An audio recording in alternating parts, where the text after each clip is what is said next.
प्रश्न, निम्न रेखिक समीकरण युग्म को प्रतिस्थापन विधि से हल कीजिए। 3x/2 - 5y/3 बराबर -2 और x/3 + y/2 बराबर 13/6। इस प्रश्न में हमें ये जो रेखिक समीकरणों का युग्म दिया है इसे प्रतिस्थापन विधि से हल करना है। और इस प्रश्न को हल करने के लिए हम लिखेंगे हल दिया है रेखिक समीकरण युग्म, उसके बाद में इन समीकरणों को हम लिखेंगे। ठीक है, तो देखो यहाँ पर ये दोनों समीकरण हम पहले एक साथ नहीं लिख रहे हैं, क्योंकि ये जो पहला समीकरण है इसको देखो, इसके बटे में यहाँ पर 2 है, यहाँ पर 3 है। ठीक है, तो इसको हमको सिंप्लीफाई करना है। पहले इसको सरल करेंगे, फिर इसको समीकरण नंबर 1 नाम देंगे। ठीक है, तो हम पहले वाले समीकरण को पहले लिख लेंगे और इसको थोड़ा सा हल करेंगे। तो देखो यहाँ पर हम क्या कर सकते हैं, इन दोनों के बटे में अलग अलग संख्या है, तो हम क्या करेंगे, इस 3 का इधर और 2 का इधर गुणा कर देंगे, इनका तिरछा गुणा कर देंगे। ठीक है, और पूरे के बटे में इन दोनों का आपस में गुणा करके लिख लेंगे। ठीक है, तो इस तरह से हम ये बड़े बटे का चिन्ह बना लेते हैं। ठीक है, अब ये जो 3 है, इस 3 का इधर तिरछा गुणा होगा, 3 का गुणा 3x के साथ में होगा, तो ये कितना हो जाएगा, 9x हो जाएगा। और इस 2 का गुणा इस 5y के साथ में होगा, तो 2 × 5 10y हो जाएगा। ठीक है, और इन दोनों के बीच में माइनस का चिन्ह है तो माइनस आ जाएगा। और इस पूरे के बटे में क्या करेंगे, इस 2 और 3 का गुणा करके लिख देंगे। 2 और 3 का गुणा करेंगे तो कितना आ जाएगा, 6 आ जाएगा। और ये बराबर का चिन्ह और इधर -2। ठीक है, अब यहाँ पर ये जो 6 बटे में लिखा हुआ है, इस 6 को इस बराबर के चिन्ह के इधर लाएंगे तो 6 भाग में यहाँ पर बटे में है, बराबर के चिन्ह के इधर आएगा तो इस -2 के साथ में गुणा में आ जाएगा। ठीक है, तो इसको ये आ जाएगा 9x - 10y बराबर इस 6 का -2 से गुणा होगा, 6 का 2 से गुणा होगा तो 12 हो जाएगा। यहाँ पर माइनस का भी चिन्ह है तो माइनस भी हम लगा देते हैं। इस तरह से ये जो हमारा पहला समीकरण था ये सोल्व हो गया। अब हम इसको क्या करेंगे, समीकरण नंबर 1 नाम दे देंगे। ठीक है, अब दूसरा जो समीकरण है उसको हम लेंगे और उसको भी थोड़ा सा सिंप्लीफाई कर लेंगे। तो देखो यहाँ पर x/3 + y/2 बराबर 13/6 ये दूसरा समीकरण है, इसको हमने ले लिया है। इसको भी हम थोड़ा सा सिंप्लीफाई करेंगे। ठीक है, तो यहाँ पर देखो, यहाँ पर भी इन दोनों के बटे में अलग अलग संख्या है, तो इनका तिरछा गुणा कर दो। 2 का गुणा x के साथ में हो जाएगा, 3 का गुणा y के साथ में हो जाएगा, और पूरे के बटे में इन 3 और 2 का गुणा करके लिख देंगे। तो कर लेते हैं, 2 का गुणा x के साथ में करो 2x हो जाएगा, 3 का गुणा y के साथ में करो 3y हो जाएगा, बीच में प्लस का चिन्ह है। ठीक है, और पूरे के बटे में क्या आएगा, इस 3 और 2 का गुणा कर दो 6। ठीक है, और बराबर के इधर कितना है, 13/6। इसको थोड़ा सा और सिंप्लीफाई करते हैं। ये जो 6 है पूरे के बटे में, इसको बराबर के चिन्ह के इधर लाएंगे तो ये 13 के साथ में गुणा में आ जाएगा। ठीक है, तो ये आ जाएगा यहाँ पे 2x + 3y बराबर 13/6। ये 6 इधर बटे में था, बराबर के चिन्ह के इधर आएगा तो 13 के साथ में गुणा में आ जाएगा। अब देखो ऊपर भी 6 नीचे भी 6, ये 6 से 6 कट जाएगा। ठीक है, इस तरह से हमारे पास में क्या आ जाएगा, ये 2x + ये 3y और बराबर यहाँ कितना बचेगा, 13। इसको नाम देंगे हम समीकरण नंबर 2। ठीक है, इस तरह से हमें समीकरण 1 और समीकरण 2 ये मिल गए। अब हम क्या करेंगे, इन दोनों समीकरणों को प्रतिस्थापन विधि से हल करेंगे।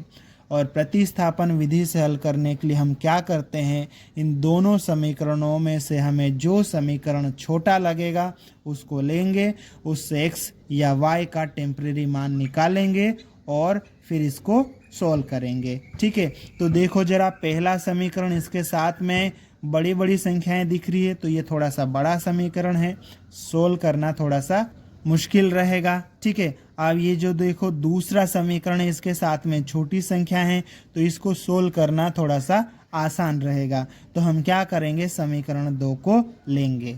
इसके लिए हम लिखेंगे समीकरण 2 से, उसके बाद में समीकरण 2 को हम लिख लेंगे।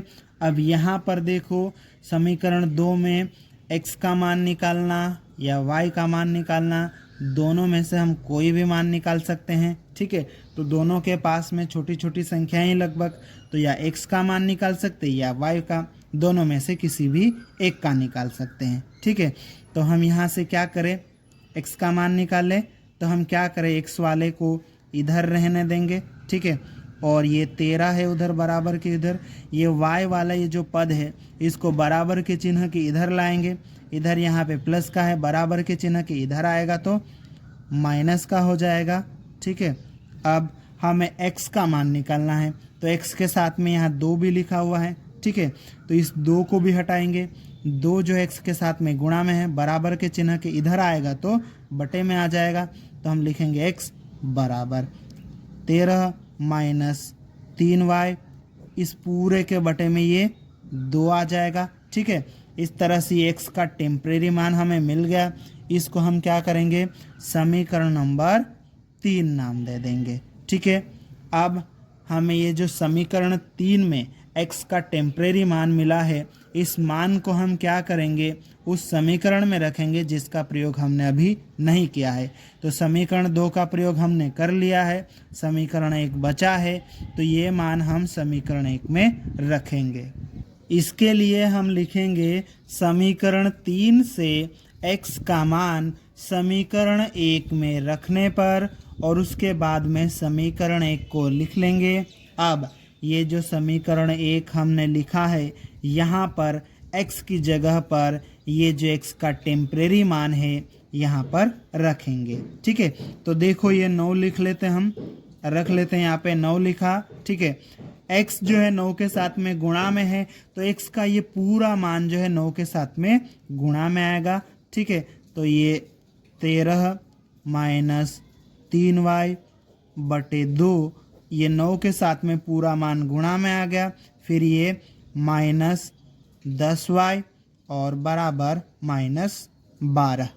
ठीक, अब इसको आगे हम सरल कर लेते हैं, थोड़ा सा और सिंप्लीफाई कर लेते हैं।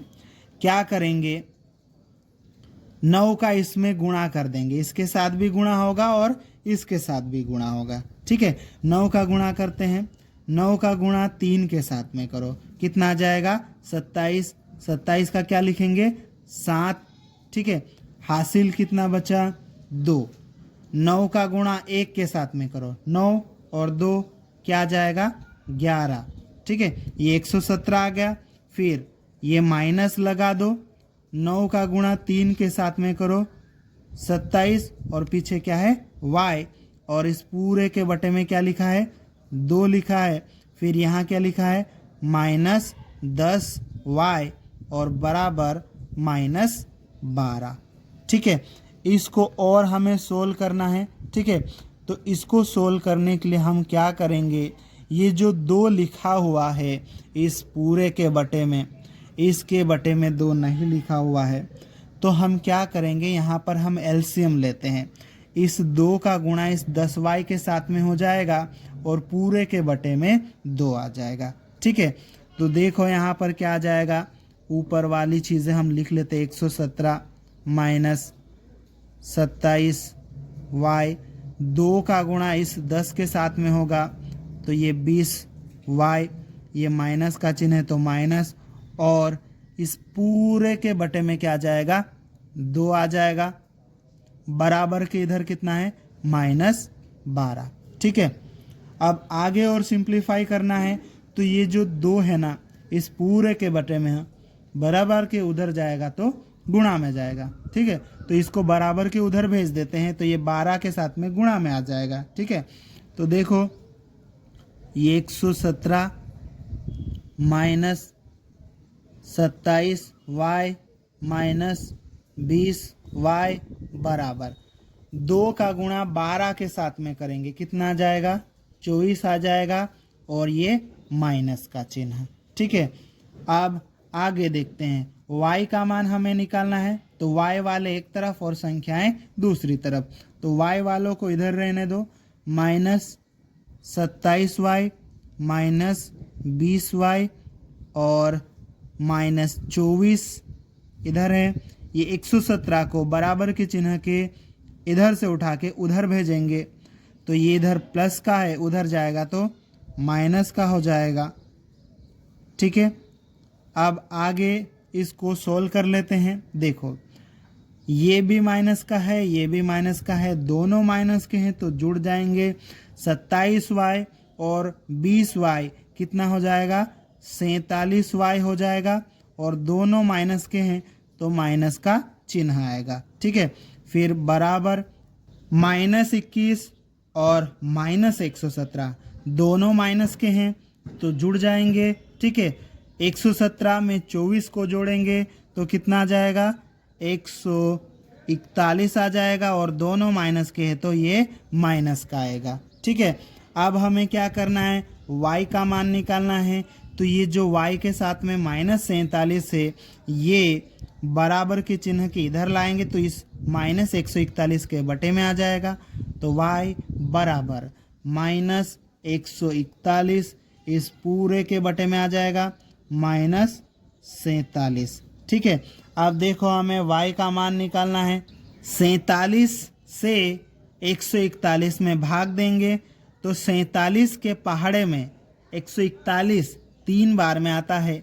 ठीक है, तो इसको काट देंगे। 47 के पहाड़े से एक बार में कट जाएगा, 47 के पहाड़े से 141 3 बार में कट जाएगा और ये माइनस में माइनस से भाग देंगे तो ये प्लस हो जाएगा। इस तरह से y बराबर कितना आ जाएगा? 3 आ जाएगा। ठीक है, अब हम y का ये जो मान आया है इस मान को समीकरण नंबर 3 में रखेंगे। इसके लिए हम लिखेंगे y का मान समीकरण 3 में रखने पर और उसके बाद में समीकरण नंबर 3 को लिख लेंगे। अब हमें क्या करना है? ये जो समीकरण 3 है हमारे पास में, इसमें y की जगह पर y का ये जो मान 3 आया है ये यहाँ पर रखेंगे। ठीक है, तो रख देते हैं। x बराबर ये आ जाएगा 13 माइनस 3 जो है y के साथ में चिपका हुआ है, मतलब गुणा में है, तो y का ये जो मान 3 है ये इसके साथ में गुणा में आएगा। ठीक है, और बटे 2। ठीक, आगे x बराबर ये 13 है माइनस 3 गुणित 3 कितना हो जाएगा? 9 और इस पूरे के बटे में 2 आ जाएगा। ठीक है, अब 13 में से 9 घटाएंगे। ठीक है, 13 में से 9 घटाएंगे तो कितना आ जाएगा? 4 आएगा और इसके बटे में 2 है। ठीक है, 4 को 2 से भाग देंगे तो कितना आ जाएगा? 2 आ जाएगा। ठीक है, अतः x बराबर 2 और y बराबर 3 यह हमारा उत्तर है।